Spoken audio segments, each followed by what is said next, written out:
Darker Pastures is a prairie gothic horror anthology and contains scenes and themes which some listeners may find distressing. For specific content warnings, please always be sure to check the episode notes and listen at your own discretion. Thank you for tuning in. I hope you enjoy today's humbly hideous offering.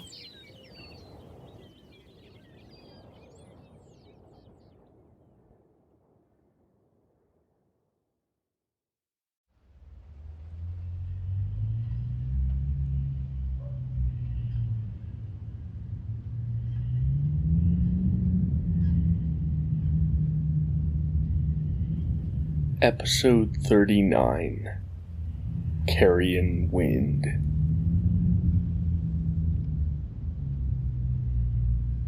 The spring wind blows hard on Right Gillespie, carrying with it the stench of 1,000 putrefying corpses, the screams of 1,000 anguished souls. This does not trouble Right, or what is left of him. It is more comforting than the scent of prairie blossoms and of new grass that the wind should bring instead. In another life, Wright was a buffalo hunter, and had made a small fortune during the great killing of 1873. But something had come upon him in the vast solitudes of the plains, something gruesome and indefinable, something the wind had brought, as it carries the death scent now. It had found him as he stood amongst the ruins of 100 bison, stripped of their skins and left to rot.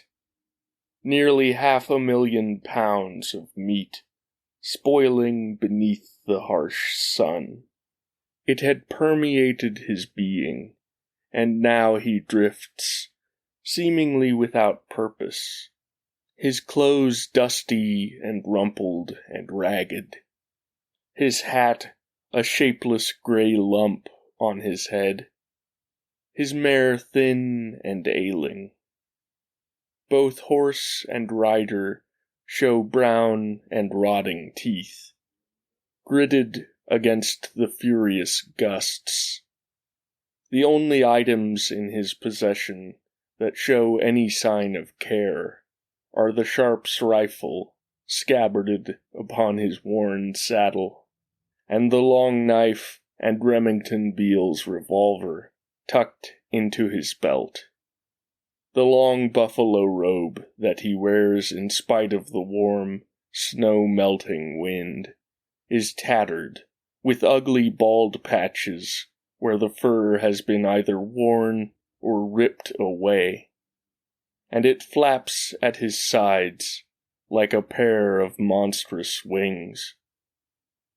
Slowly the shape of a village rears amongst the flat plains, alongside the small river he has been more or less following, and he recognizes the style of the teepees as likely Lakota, or possibly Cheyenne.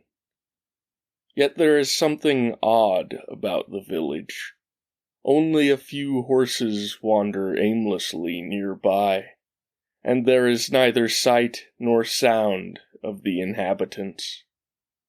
Many of the teepees are in disarray, and some seem to smolder, as though cook fires have been left too long untended. Wright coughs violently against the back of his hand, defiling it with a smear of what looks like tobacco juice, though he ran out of tobacco long ago. He wipes it away on his robe without even looking at it. His stomach growls violently, but a deeper yearning stirs within him, and he goads his mare toward the village.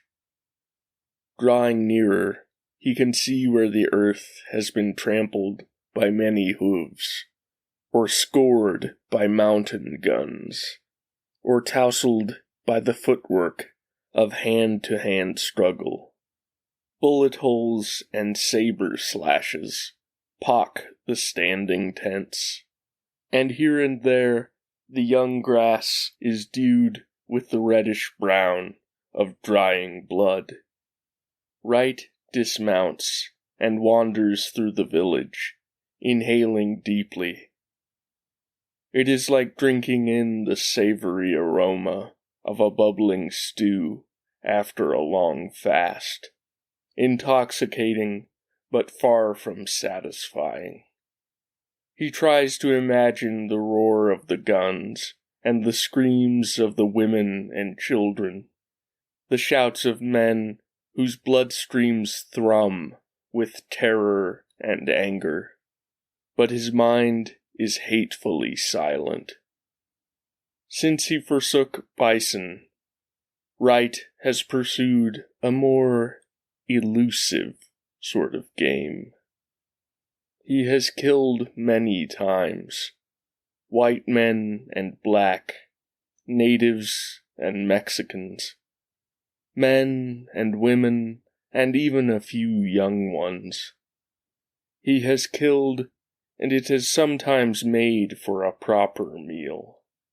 But most times it is only a single bite, serving only to further whet his razor-sharp appetite.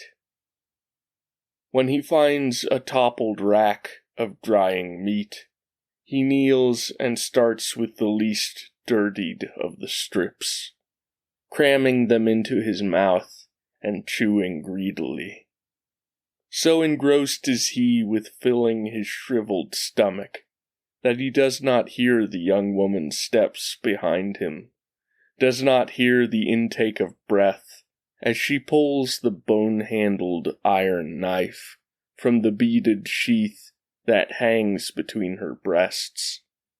Only when she cries out in the instant before striking does he begin to turn from his ravenous gorging and see what is about to befall him, far too late to ward off the blow.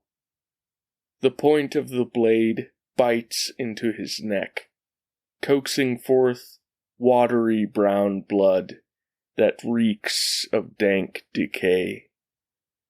She screams and strikes again, and again, spattering the foul fluid over her hands and face and chest. And still Wright does not resist, but sits there, gurgling, and, she's horridly sure, laughing through a ruined throat. After a dozen more risings and fallings of the knife, the kneeling figure finally crumples and is still. Dakchawi's heart pounds wildly, and her breath comes in ragged spurts, and she cannot bear to look upon the hideous devastation the knife has wrought in the man's flesh. She notices now the vile feeder of the blood that speckles her skin and her dress, and she walks unsteadily away from the dead man, turning her steps not toward the north, where the rest of her people have fled, but toward a small branch of the Powder River near the village. She drops the knife upon the bank and wades into the water, scrubbing vigorously at the foul blood until she can see no trace of it.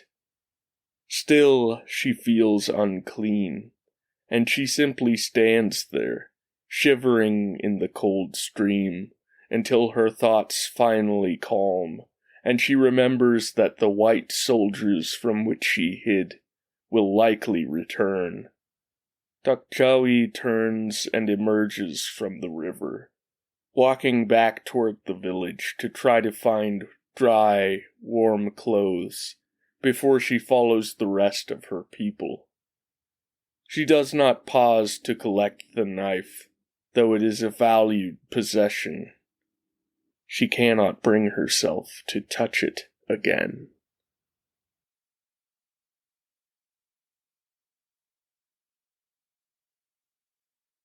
Private Fleming is eager to volunteer for the return expedition to the ruined village, thrilled to revisit the scene of the small battle. He thinks of it as a battle, though it was, in truth, more of an ambush. Already he is rewriting the experience in his mind, turning his few wild shots at fleeing elders and women into heroic struggles with fierce warriors.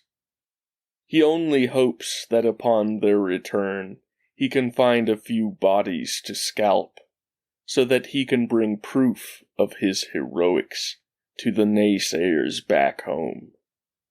So he is disappointed when the Crow scouts report back that the village hosts only the bodies of a handful of warriors, and realizes that it's unlikely he'll be able to take the scalps unnoticed. Still, there is said to be a great deal of meat, buffalo robes, and weapons left behind, and he takes some solace in the possibility of looting some small valuables. Yet within the first half-hour of combing through the village for any stragglers or wounded, the captain commands that everything be burnt, while the men begin to set fire to the teepees, which prove reluctant to burn. Fleming slinks away from the party, concocting an excuse about bad bowels should his absence be noted. Ambling toward the river, he sits and takes a dip of tobacco from the tin in his pocket, and chews morosely. He hears one of the men swear loudly in the village, and then a loud crack as one of the fires meets a store of ammunition. Fleming chuckles at the other men's misfortune, and wonders if any of them have been hurt, without any stirring of sympathy. As he turns away from the wind to spit, a faint gleam catches his eye, and he picks up the knife he finds lying in the grass. The iron blade is of good but relatively plain make, but the bone handle is truly exquisite. Its heft feels good in his hand, the grip fitting perfectly into his palm. And there is some other appealing quality about the knife that he cannot quite define. All that mars it is the brownish stain upon the blade, which he at first takes for rust. When he wipes at it, though, it comes away too easily, and he rubs the faintly moist substance between his left forefinger and thumb curiously. Still uncertain as to what it may be, he sniffs at it, wrinkling his nose slightly. Still, it is easy enough to wipe away the rest of the filth on the grass, and then he uses his handkerchief to safely wrap the blade and stows the knife in his satchel. Looking back toward the teepees, he finds that the ordered conflagration has begun in earnest now, and rises to begrudgingly return to his unit. The wind has risen unpleasantly, and the stink of the dark filth he wiped from the blade lingers in his nostrils. The knife in the satchel remains in his thoughts, and he longs to hold it again, wonders what it would be like to sink its blade into soft flesh. Unconsciously, he finds himself reaching into the satchel to caress the bone handle, and draws it back out hurriedly, worried that someone might see and ask what he has found. As they regroup and depart the village, he watches the crow scouts that ride out before them, and thinks again of the knife and its good, sharp edge. But no, he reminds himself, the scouts are wary of white men, and are seldom alone, and certainly if he were caught depriving the army of a valued asset, he would be punished. Still, when he at last climbs into his bedroll that night, he dreams of taking scalps, of fashioning a robe from them. Beside him, his companions whisper shared complaints about the loud smacking Fleming makes in his slumber, as though in the fantasies of sleep he is greedily feasting upon some rare and unguessable delicacy.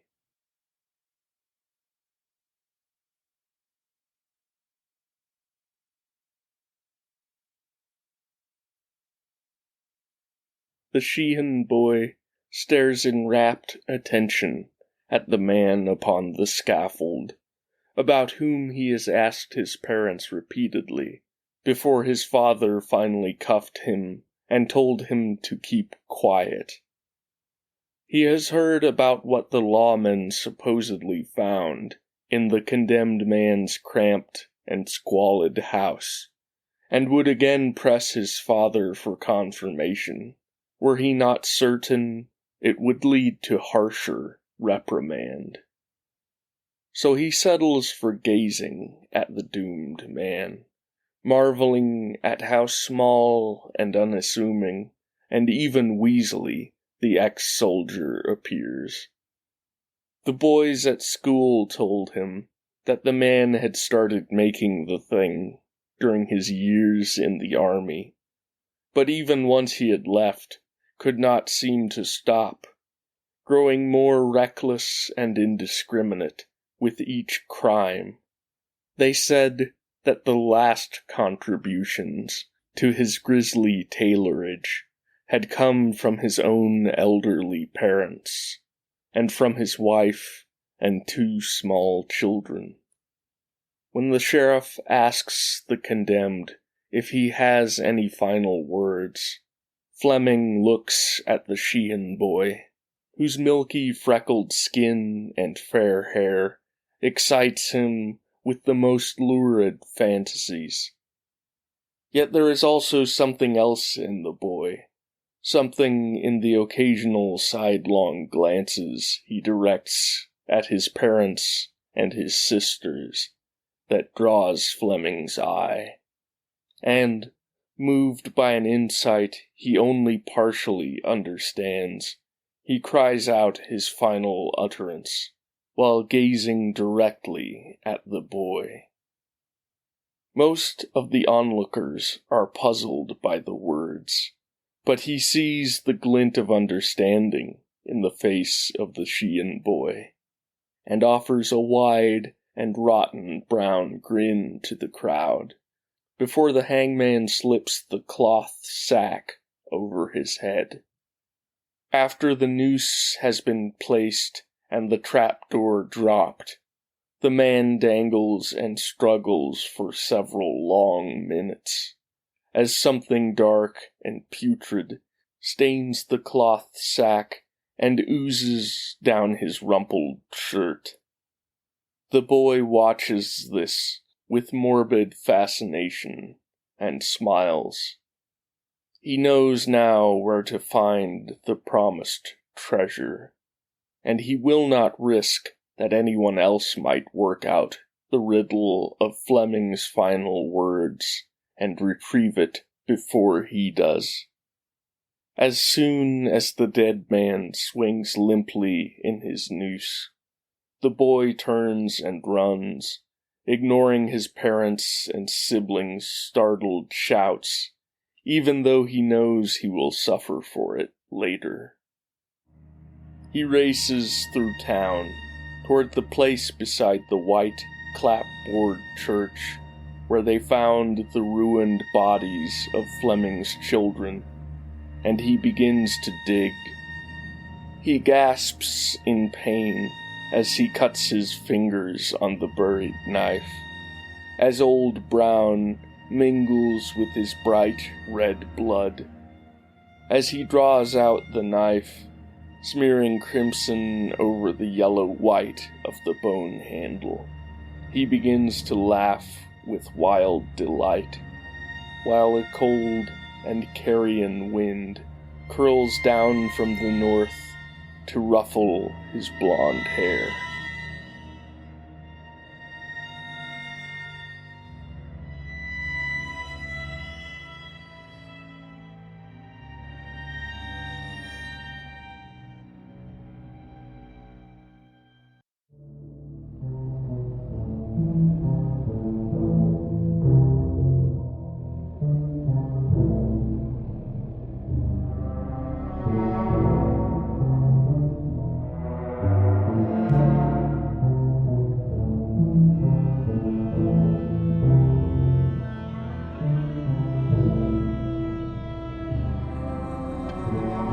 If you enjoyed today's story, please rate, review, and share.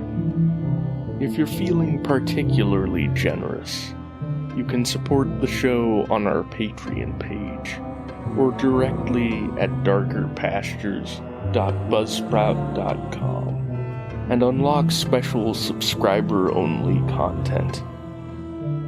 Thank you for listening.